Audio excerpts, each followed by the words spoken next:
Good morning and welcome to Trinity Cathedral on this 12th day of May.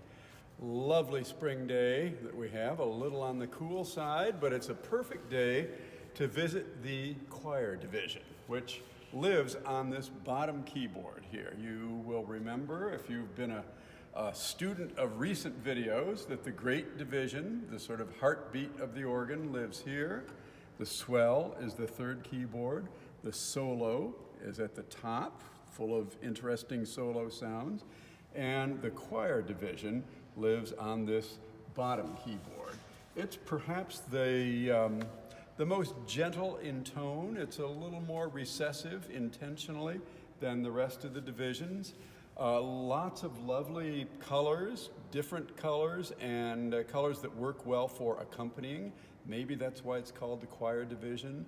Historically, sometimes this division has been located closer to where the choir sits.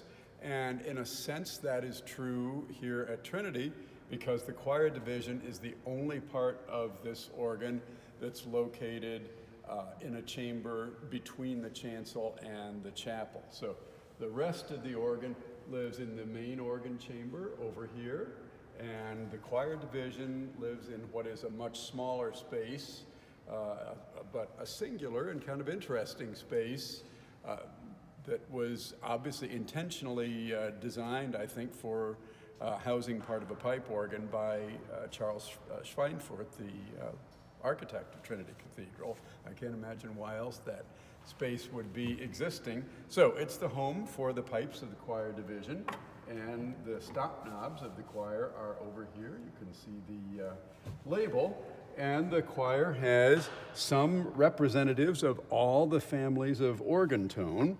So we could start with the 8-foot principal, which is that sort of characteristic pipe organ tone.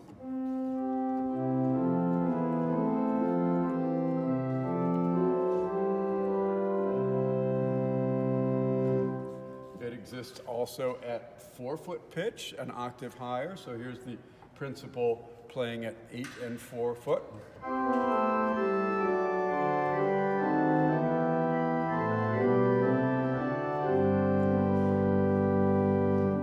So that's sort of the backbone sound of this division, and most of the other sounds are somewhat gentler. We've got flute tone at many different pitches, actually. Here's the 8-foot concert flute, which is a lovely old stop name that was sort of traditional with a lot of organs that were designed in the early and mid 20th century. And it's a good blending stop, very sort of mild, and it goes with almost everything.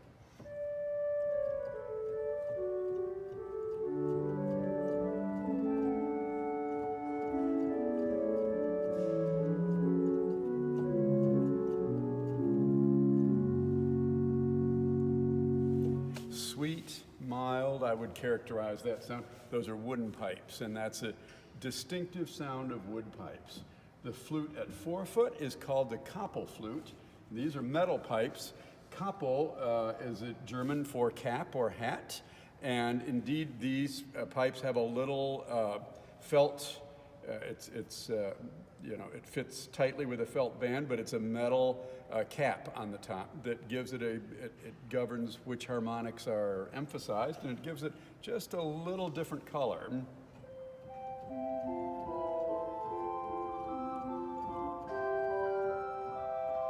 It's very, very perky sounding, quite beautiful. Koppel flutes are really nice stops. So here it is playing down an octave at 8. Those are metal pipes. Here's wood pipes.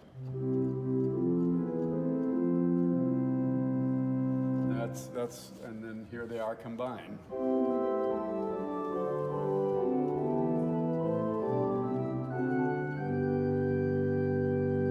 So they make a really nice pair. Here's flute tone at 2-foot pitch, an octave higher yet. These are also metal pipes.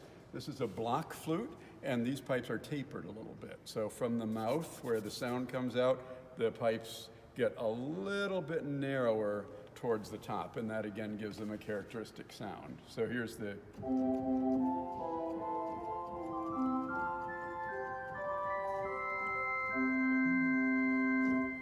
flute tone at 8 and 4 foot pitch.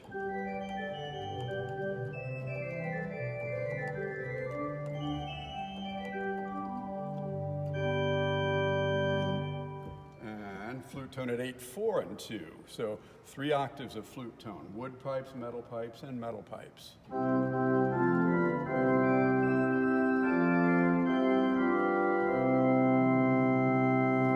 So it's a really nice family of flute tone that lives on the choir division there. Also, we have flute tone at non-unison pitches. All these stops that we've talked about so far play at octaves of each other. But we mentioned a few weeks ago there are certain stops in the organ whose foot lengths end in a fraction, and that fraction tells you that they do not play in octaves. They play some note other than octaves. So we have it's called a Nézarde. That's 2 2/3. So when I press a C on the keyboard, it plays a G, an octave and a half up. So that's what that C that I'm pressing would normally play, and here it is if I play the Nézarde. So it's playing that pitch when I press that note. So if you combine that with a unison, with a 8-foot stop, it gives you a really interesting sound.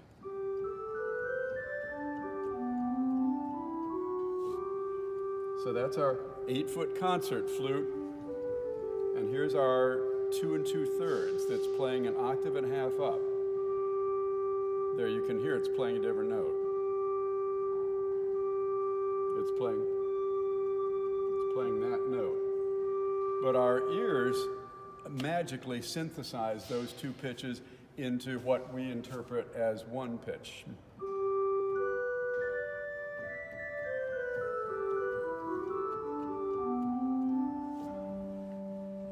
So we could play that as a melody.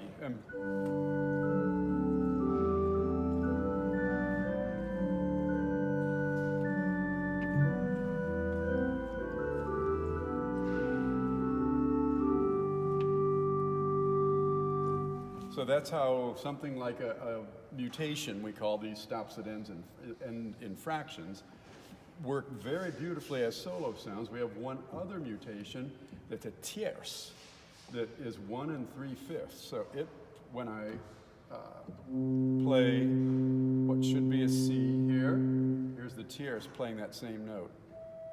It plays an E, 2 octaves and a third up. So it's playing that note, that pitch, when I press that note. Flutes at 5 different pitches, 8 foot, 4 foot, 2 2/3, 2 foot, and 1 3/5 is a very traditional sound going back centuries in organ history called a cornet, C-O-R-N-E-T in French. And that's a sound that Bach would recognize that sound. Even organists 100 years before Bach would recognize that sound. So our ears magically synthesize those 5 pitches into one sound, and it's a beautiful solo sound, so we can get things like this.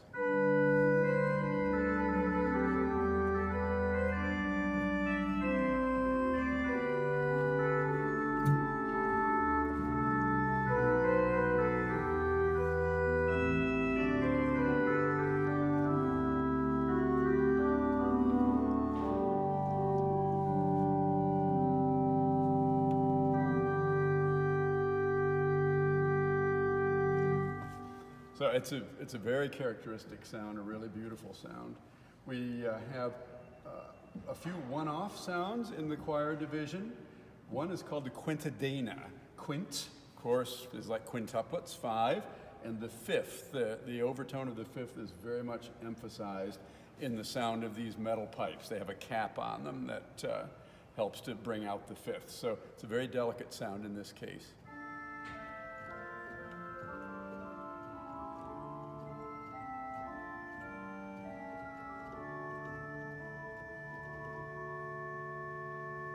Quite haunting and hollow, and that set of pipes also exists as a 16-foot stop playing down an octave from the usual keyboard pitch. So it runs all the way down to.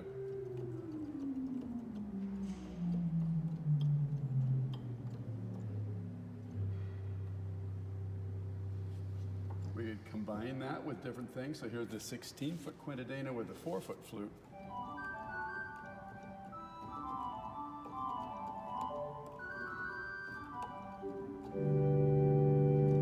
It lends gravity without a lot of weight, and that's one of the beauties of a thing like a 16-foot quintadena. There's also one of the softest sounds on the whole organ, lives in the choir division, an 8-foot string stop called a dulciana, and it's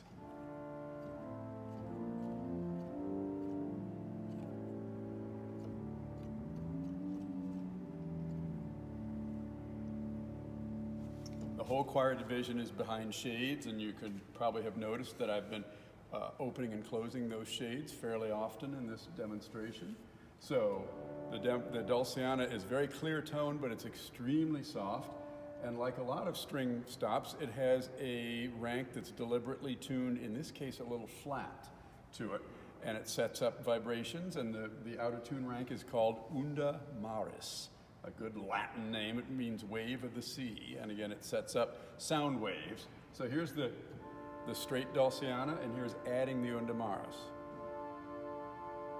Off, on. So you can hear how it warms up the sound, gives it sort of a shimmer.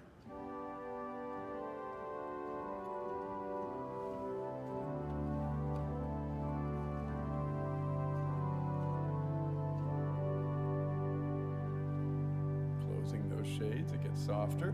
That's a beautiful accompaniment for a lot of other sounds.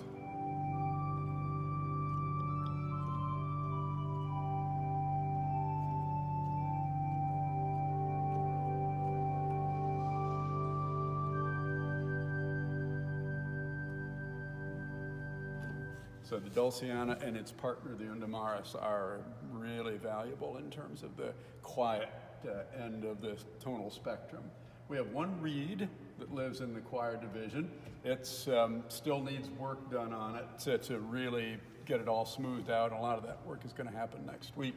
But this is an English horn, and that was, again, a Aeolian-Skinner point of pride that he perfected the organ English horn.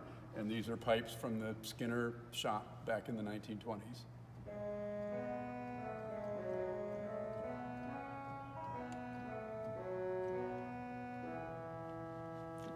They're a regular metal resonator, and then there's a sort of a bell shape on the top of it, and that gives it that sort of that quite hollow sound that's characteristic of the English horn in the orchestra as well.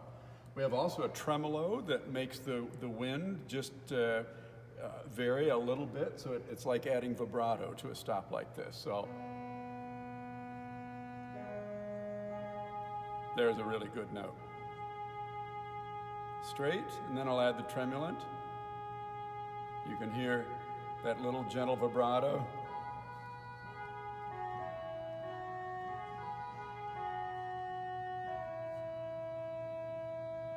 So it has a very sort of a plaintive quality to it, that English horn. So it's really nice. And then lastly, we visited the harp on the solo division last week, and the harp also is available down here on the choir division. But one special percussive sound that only lives in the choir division is called the Zimbelstern, the Zimbel star. And it's a little set of bells. And there's a striker that goes around and around like an old-fashioned LP record player and strikes these bells, and it gives a very beautiful effect. High-pitched bells. So you can combine that with, it's a nice background sound for a lot of music of a certain texture. Christmas music, for instance, but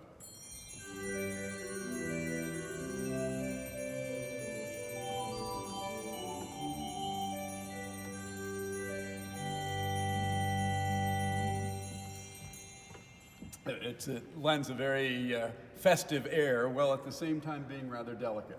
So those are the sounds of the choir division. It's just a little on the gentle side, but full of variety and highly useful for a lot of different purposes.